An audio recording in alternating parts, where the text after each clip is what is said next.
அஸ்ஸலாமு அலைக்கும். புதுமையான சிக்கன் செர்பியன் பிரியாணி செய்கிறது எப்படின்னு பார்க்கலாமா?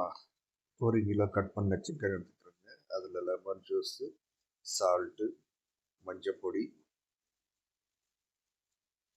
Chilli powder 1 teaspoon, garam masala 1 spoon, கறி பவுட்ரு ஸ்மால் ஸ்பூன் ஒன்று போட்டுக்கிறேங்க. தயிர் 150 கிராம் ஆட் பண்ணிக்கிறேங்க. அது நல்லா கிளறி தனியாக வச்சுக்கிறேங்க. கொஞ்ச நேரம் அதை ஊறணும். அடுத்த ஒரு பாத்திரம் வச்சு அதில் ஆயில் ஊற்றிக்கிறேங்க. அதில் ஏலக்காய், கிராம்பு, ஏலக்காய் போட்டுக்கிறேங்க. வெங்காயம் 200 கிராம் வரைக்கும் வெங்காயம் போட்டு நல்லா வதக்கிக்கிறேங்க. நல்லா வதக்கினதுக்கப்புறம் கொஞ்சோண்டு மிளகா பொடி கலருக்கு போட்டுக்கிறேங்க. அது மேலே இஞ்சி பூண்டு பேஸ்ட்டு போட்டு நல்லா வதக்கிக்கிறேங்க. அதில் வந்துக்கிட்டு மேலே தக்காளி, கேப்சிகம், நறுக்கின தக்காளி கேப்சிகம் போட்டுக்கிறேங்க. கொஞ்சம் தேவையான உப்பு போட்டுக்கிறேங்க.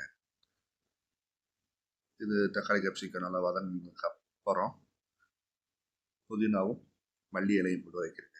அதில் நம்ம கிளறி வச்ச கோழி இருக்குது மசாலாவோட, அதையும் போட்டு நல்லா பட்டிக்கிறேங்க.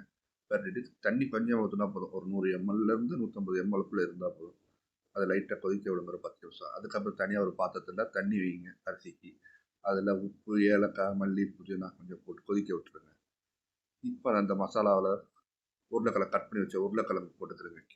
க்யூப்பாக கட் பண்ணி உருளைக்கிழங்கு போட்டதோட அந்த இதில் பார்த்து அரிசி போட்டு தண்ணி கொதிச்சதோட அரிசியை போட்டு கோழி அது 3/4 வேக்காடு வந்ததோடு அது மேலே மல்லி, புதினா இலையை மேலே போட்டுக்கிறேங்க. இந்த அரிசி உலையில் 1/2 வேக்காடு வந்தால் போதும். 1/2 வேக்காடு வந்த அரிசி எடுத்து அதில் தம்முக்கு ரெடி ஆகிடுச்சு.